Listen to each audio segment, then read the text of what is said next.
बिस्मिल्लाहिर्रहमानिर्रहीम और अस्सलाम वालेकुम। 10 जनवरी और पाकिस्तान में जुमे की सुबह। आज अभी तक की अहम खबरें और मेरा तज्जिया। आज की सबसे अहम खबर तो आपके सामने ये रखेंगे कि मौजूदा जो मुज़ाकरात चल रहे हैं और जो ओवरऑल सियासी माहौल है उसमें चौधरी निज़ामुद्दीन साहब की इंटेंशंस क्या हैं। क्या वो वाकई मुज़ाकरात चाहते हैं? उसके नतीजे में क्या वाकई जुडिशल कमीशन चाहते हैं? नया इलेक्शन चाहते हैं? या वो मुज़ाकरात के नाम पर सिर्फ वक्त ज़ाया करना चाहते हैं और इसी सिस्टम को प्रोलॉन्ग करना चाहते हैं? उनका असल हिडन प्लान कुछ और है। इस सब के ऊपर तफसीली बात करेंगे और समझने की कोशिश करेंगे कि असल इंटेंशंस चौधरी निज़ामुद्दीन की हैं क्या। लेकिन इस खबर की तरफ आने से पहले मैं आपके सामने एक और बड़ी खबर रखना चाहता हूं, जो एक बहुत ही एम्बैरसिंग खबर है, एक पाकिस्तानी होने के नाते आपके लिए भी मेरे लिए भी। वो ये है कि वॉशिंगटन डीसी में एक जाली झूठा थिंक टैंक पकड़ा गया है जिसका नाम है बेल्टवे ग्रिड पॉलिसी। बेल्टवे अमूमी तौर पर जो चाइना का वो बेल्टवे इनिशिएटिव है, जिसे हम हमारे यहाँ सीपैक कह देते हैं। सीपैक उसका एक हिस्सा है बेल्टवे का, तो उसको बेल्टवे कहा जाता है उर्फ़े आम में। और अब बेल्टवे ग्रिड के नाम से ये जो थिंक टैंक रजिस्टर्ड करवाया गया अक्टूबर 2024 में, और इसके ऊपर जो रिसर्च की है, ये जो स्टोरी ब्रेक की है, वो ड्रॉप साइट जो जरीदा है उसके लिए रायन ग्रिम, मुर्तज़ा हुसैन और वकास अहमद, उनकी ये स्टोरी है। और उन्होंने जो इसके अंदर इंकशाफात किए हैं वो होशरुबा भी हैं और शर्मनाक भी हैं। ये नाम इसका रखा गया थिंक टैंक का बेल्टवे ग्रिड पॉलिसी सेंटर, और इसके अंदर 12 लोग जो हैं डायरेक्टर्स और पीएचडी डॉक्टर्स और बड़े बड़े अहम और बड़े नाम इसके अंदर बताए गए कि ये तमाम लोग इस थिंक टैंक के अंदर हैं। और ये थिंक टैंक करता क्या है? ये थिंक टैंक अपना तज्जिया देता है अंग्रेज़ी में, अंग्रेज़ी ज़ुबान के अंदर डिफरेंट आर्टिकल्स लिखता है, रिपोर्ट्स लिखता है, एनालिसिस देता है और फिर उनको भेजता है दुनिया के बड़े बड़े जरीदे, अखबारात, new york times, Washington post, Yahoo और बहुत सारे जरीदों को, ताकि पाकिस्तान के बारे में उनको फ्री में एक बना बनाया एनालिसिस मिल जाए। और अक्सर जो जरीदे होते हैं उनको ऐसी अगर बनी बनाई रिसर्च मिल जाए तो वो कहीं ना कहीं फिर वो इस्तेमाल हो ही जाती है। ये ऐसे ही है जैसे आप एक जाली झूठा स्क्रीनशॉट बनाकर लोग सोशल मीडिया के ऊपर वायरल कर देते हैं। बहुत सारे लोग ये ईमानदारी से समझते हैं कि ये सही होगा और वो उसको आगे फैलाते रहते हैं, और उससे जिसने झूठा स्क्रीनशॉट बनाया होता है उसका जो भी उसके पीछे ऑब्जेक्टिव होता है वो पूरा होता है। तो इस काम के लिए ये थिंक टैंक बनाया गया। लेकिन जाहिर है पहले तो इसका नहीं पता था, ये तो अब ड्रॉप साइट ने बताया। उन्होंने जब इस पर रिसर्च की तो पता चला कि वो जो 12 के 12 नाम हैं जो सामने रखे गए हैं इस थिंक टैंक के, और उसमें बताया गया कि फ़लाँ इसका पॉलिसी डायरेक्टर है, फ़लाँ इसका पब्लिक रिलेशंस को हेड कर रहे हैं, फ़लाँ के पास फ़लाँ ओहदा है, वो तमाम के तमाम लोग कभी दुनिया में पैदा ही नहीं हुए। जी हाँ, उनके नाम झूठे रखे गए हैं। ये ऐसे ही है जैसे मेरा एक नाम आप शहबाज ले लें और दूसरा नाम आप कोई और ले लें, किसी और ज़ुबान से ले लें जहाँ पर किसी का वो नाम ही नहीं होगा। मसलन फॉर एग्ज़ाम्पल एक लफ्ज़ चाइनीज़ का ले लें और एक शहबाज ले लें, तो ये नाम शायद कहीं पर आपको नहीं मिलेगा दुनिया में। इस तरह से नाम बनाए गए, एक लफ्ज़ कहीं से लिया गया, एक कहीं से लिया गया, एआई जनरेटेड तमाम का तमाम, आर्टिफिशियल इंटेलिजेंस जनरेटेड तमाम के तमाम नाम और तमाम का तमाम कंटेंट बनाया गया और झूठी रिपोर्ट्स बनाकर डिफरेंट जरीदों को भेजी गई पाकिस्तान के बारे में, ताकि वो छापें और एक माहौल बन सके। अच्छा, वो जो रिपोर्ट्स हैं वो तमाम की तमाम तहरीक इंसाफ मुखालिफ हैं, और ये पकड़े गए क्योंकि इन्होंने एक रिपोर्ट के अंदर कोई शायद 3,000 अरब रुपए का नुकसान कह दिया कि जो पाकिस्तान तहरीक इंसाफ ने ये धरना दिया इसके ऊपर 3,000 अरब रुपए का पाकिस्तान को नुकसान हो गया।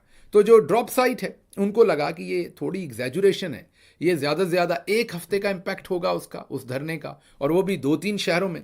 तो इतना ज़्यादा उसका इम्पैक्ट पाकिस्तान के ऊपर कैसे आ सकता है? फिर उसके अंदर जो टर्म्स यूज़ हुई, 5th जनरेशन वॉर, ये वो टर्म्स हैं जो पाकिस्तान की मिलिट्री और उसके अंदर स्पेसिफिकली आईएसपीआर इस्तेमाल करता है। तो अब ये समझ आई कि जो हाल ही में डीजी आईएसपीआर साहब ने 2 अरब रुपए लिए हैं पाकिस्तानी कौम से टैक्स पेयर का, और 1.6 अरब अभी और लेने अगले चंद हफ्तों में, कि हमने जाली झूठी खबरें रोकनी है, वो बिल्कुल उसका मतलब ये कि अपोजिट कर रहे हैं, जो हमें बता रहे हैं उससे अपोजिट कर रहे हैं, और असल में जाली और झूठी खबरें प्रोड्यूस कर रहे हैं और उन्हें दुनिया में फैला रहे हैं, और मकसद ये है कि माहौल को गदला करें, इतना ज़्यादा झूठ बोल दें, इतना ज़्यादा झूठ फैला दें कि सच और झूठ के अंदर जो तमीज़ है वो ख़त्म हो जाए। बहरहाल आप खुद सोचिए कि ये कितनी ज़्यादा एक एम्बैरेसिंग बात है कि पाकिस्तान की मिलिट्री इस्टेब्लिशमेंट ने वाशिंगटन डीसी के अंदर एक जाली झूठा थिंक टैंक बनाया, जो अब पकड़ा गया है। इससे जगहसाई भी हुई है, और इससे ये भी पता चला है कि ना सिर्फ वो पाकिस्तान के अंदर जाली झूठी खबरें, जैसे कि DGISPR ने कहा कि वहाँ किसी के पास असला ही नहीं था, गोली नहीं चली, तो वो मुंह पर धड़ल्ले के साथ गलत बयानी कर रहे थे, और अब वाशिंगटन डीसी के अंदर भी थिंक टैंक इस तरह के पकड़े जाए जा रहे हैं, और पकड़ भी इंटरनेशनल जरीदे रहे हैं।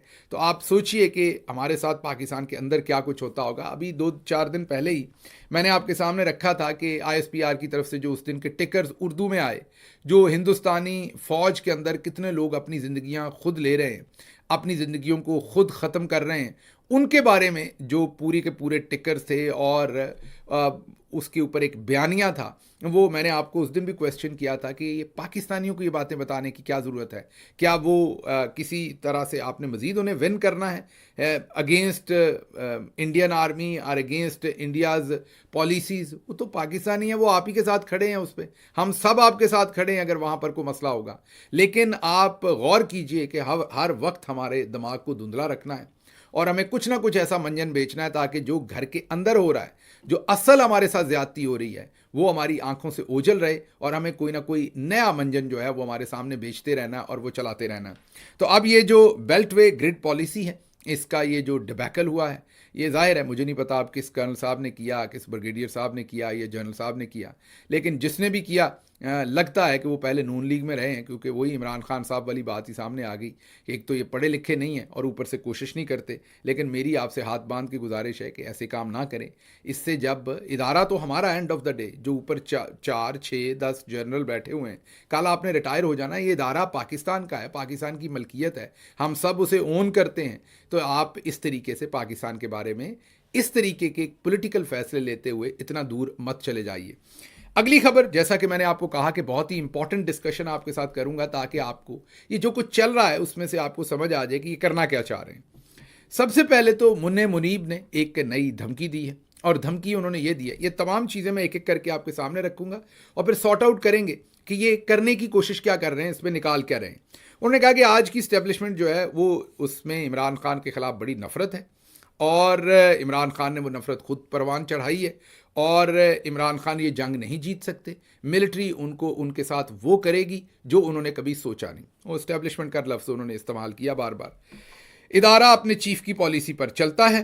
मैं आपको गारंटी देता हूँ 95% लोगों को आज की इस्टेब्लिशमेंट का पता ही नहीं है। वो कहते हैं कि वो पुरानी इस्टेब्लिशमेंट ख़त्म हो गई, जो माफ़ी दे देती थी, जिनके साथ फिर चल लेते थे लोग, और जो पीछे हो जाते थे आगे, ये वाली इस्टेब्लिशमेंट तो डू एंड डाई कर रही है। ये बिल्कुल वही बातें हैं जो पिछले दिनों DGISPR जब मिले हैं लाहौर के अंदर, और उन्होंने वहाँ सहाफ़ियों को जो कही हैं, वही बातें अब मुन्ना मुनीब जो हैं वो दोबारा नई पैकिंग करके बता रहे हैं। अच्छा, फिर उन्होंने कहा कि अब अगर आपने माफ़ी लेनी है तो जनरल साहब की ठोड़ी को, उन्होंने नाम तो नहीं लिया लेकिन जाहिर है जनरल साहब तो एक ही हैं, जनरल आसिम मुनीर, तो मुनीर साहब ने कहा कि अब अगर नाम लेना है, अगर माफ़ी लेनी है तो उनकी ठोड़ी को हाथ लगाना पड़ेगा। अब ये मुझे नहीं समझ कि वो क्यों ठोड़ी को हाथ लगवाना चाहते हैं, इससे उन्हें क्या मिलेगा, लेकिन शायद वो मिन्नत करने के अंदाज से वो चाहते हैं कि उनकी ठोड़ी को हाथ लगाया जाए और उन्हें कहा जाए कि चलें जाने दें, माफ़ कर दें, फिर कोई बात बननी है।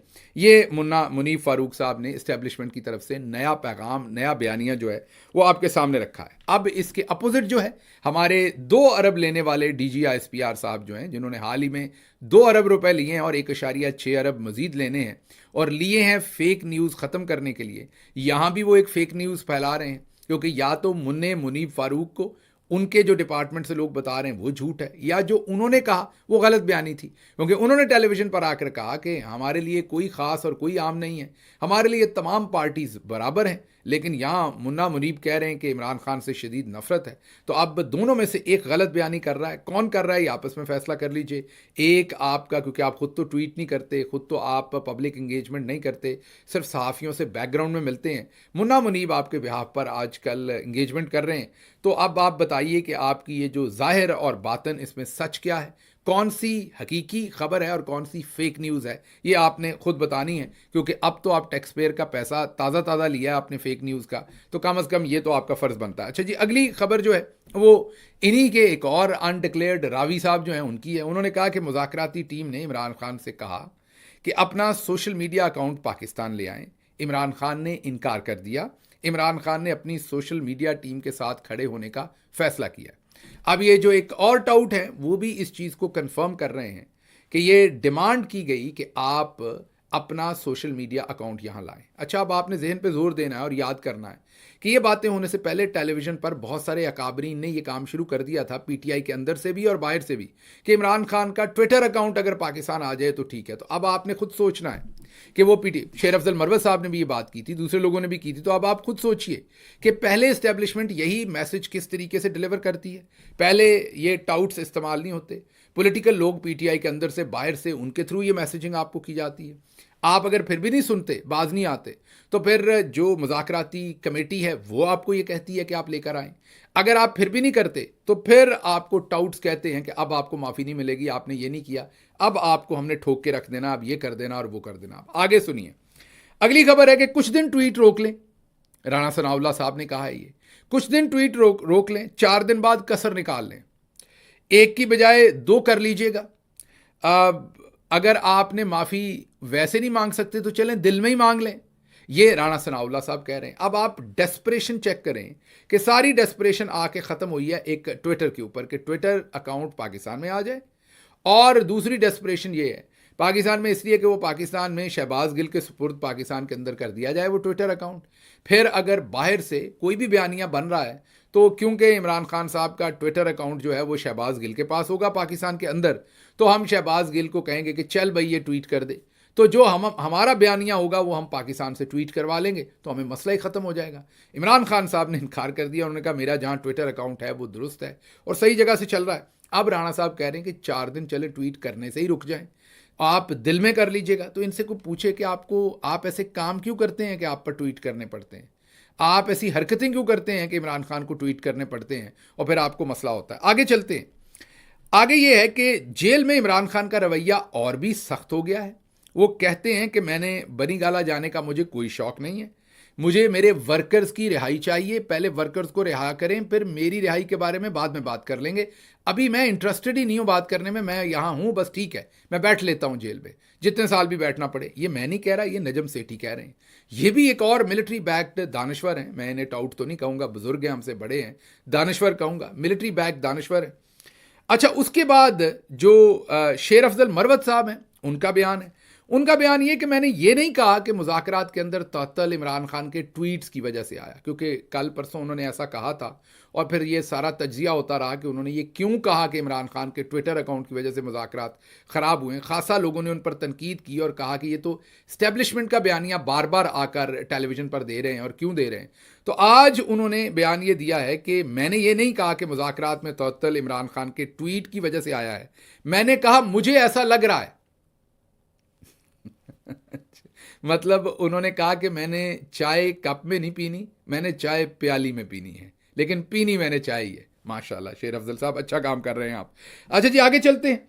ये आपने सारी चीज़ें नोट कर ली आप, क्योंकि हम बड़ी खबर को तलाश कर रहे हैं, बड़ी चीज़ को समझने की कोशिश कर रहे हैं कि इस टाइम में मिलिट्री इस्टेब्लिशमेंट पाकिस्तान में करना क्या चाह रही है। अब अगली खबर, सुप्रीम कोर्ट के बदले हुए अंदाज, पिछले वीलॉग में सब कुछ डिटेल से रखा कि वो जजेस जो खुद से वकील थे इस्टेब्लिशमेंट के, वो भी अब सख्त सवाल कर रहे हैं और वो जो सवालात पूछे वो आपके सामने रखे, और ये भी बताया कि कैसे कर्नल असद शेख साहब ने जो सज़ाएं दी 1923 के जो सीक्रेट्स एक्ट ब्रिटिश अंपायर ने बनाया था हिंदुस्तान के अंदर, इंडिया के अंदर, उसके मुताबिक सज़ाएं दी गई।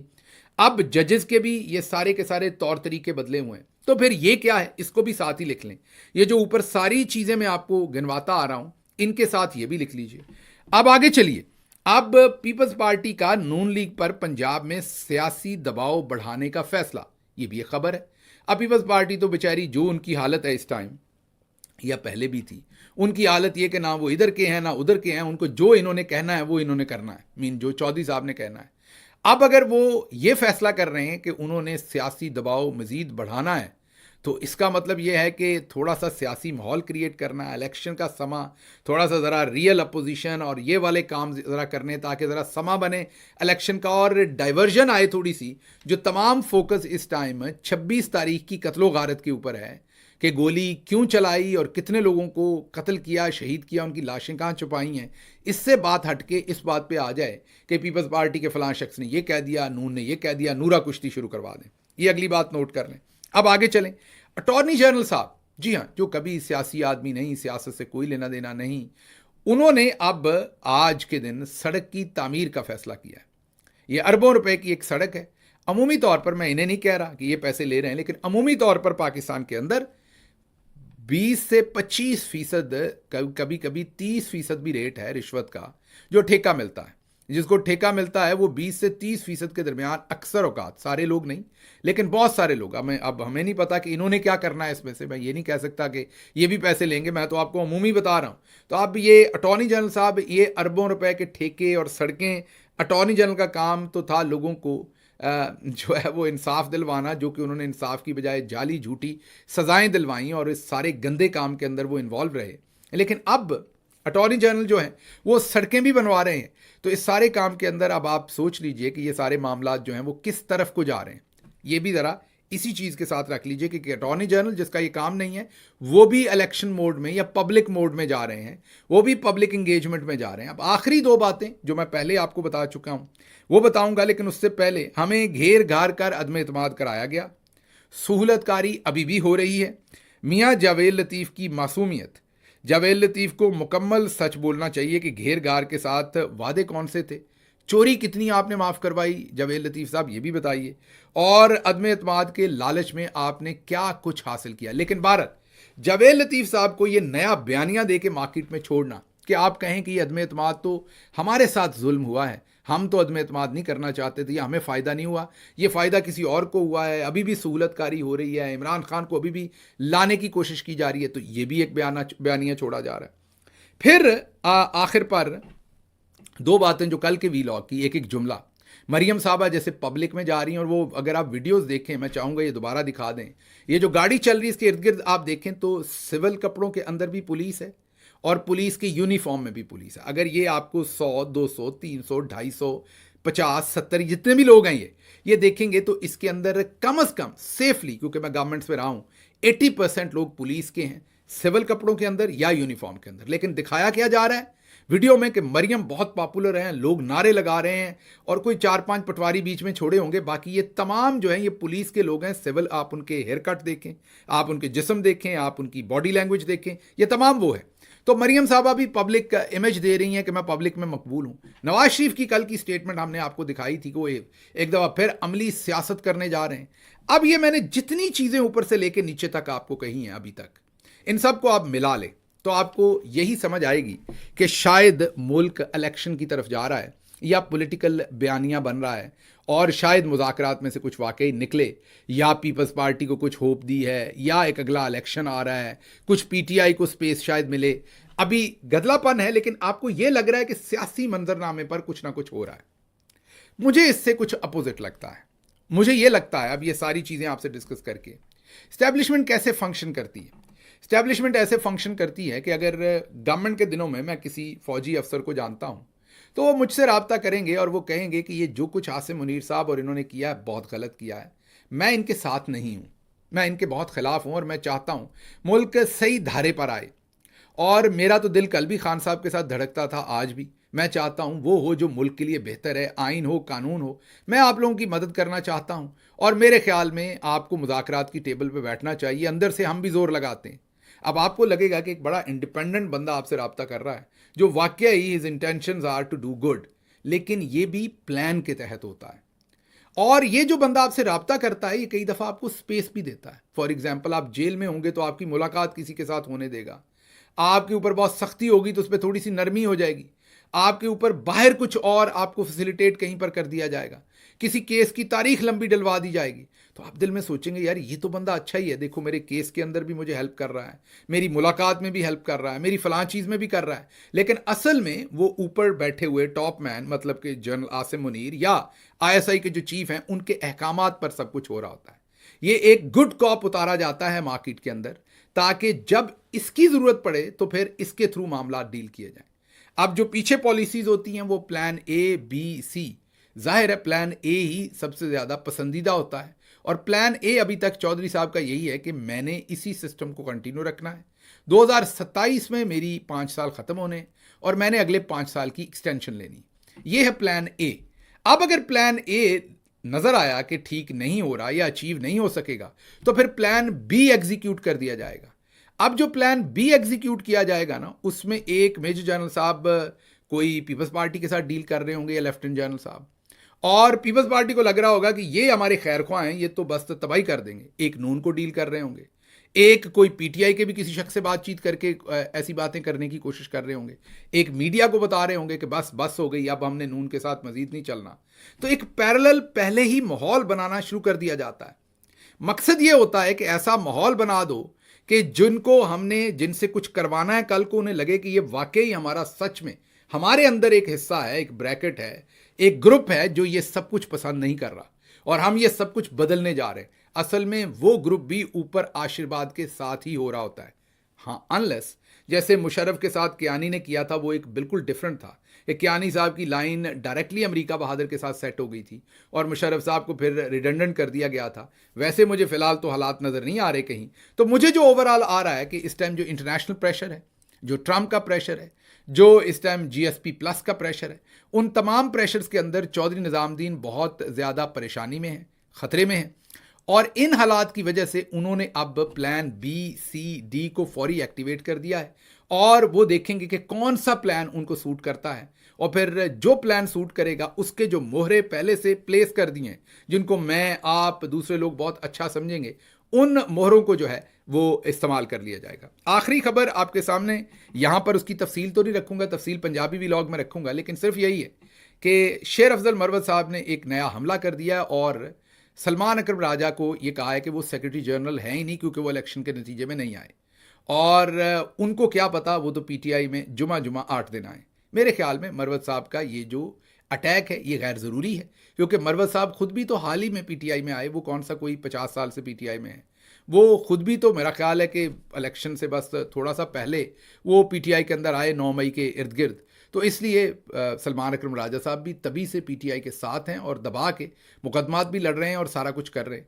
तो ये जो अटैक है ये गैर ज़रूरी है, बिल्कुल उसी तरह से जैसे उन्होंने इमरान खान साहब के ट्विटर के ऊपर कहा कि वो मुज़ाकरात ना होने की उनको वजह लग रही है कि इमरान खान के ट्वीट्स हैं। तो मेरे ख्याल में अगर वो थोड़े दिन टीवी से बाज आ जाएं या थोड़ा सा इंटरेक्शन कम कर दें, जिन दोस्तों के कहने पर वो ऐसी बात कर देते हैं, मेरा ख्याल है कि ये पार्टी के लिए भी बेहतर होगा, उनके लिए भी। हम मशवरा दे सकते हैं, आगे उनकी मर्जी है, लेकिन मेरे ख्याल में ये बयान गैर ज़रूरी था। इस वक्त सलमान अकरम राजा पर हमला जो है इसका कोई फ़ायदा नहीं।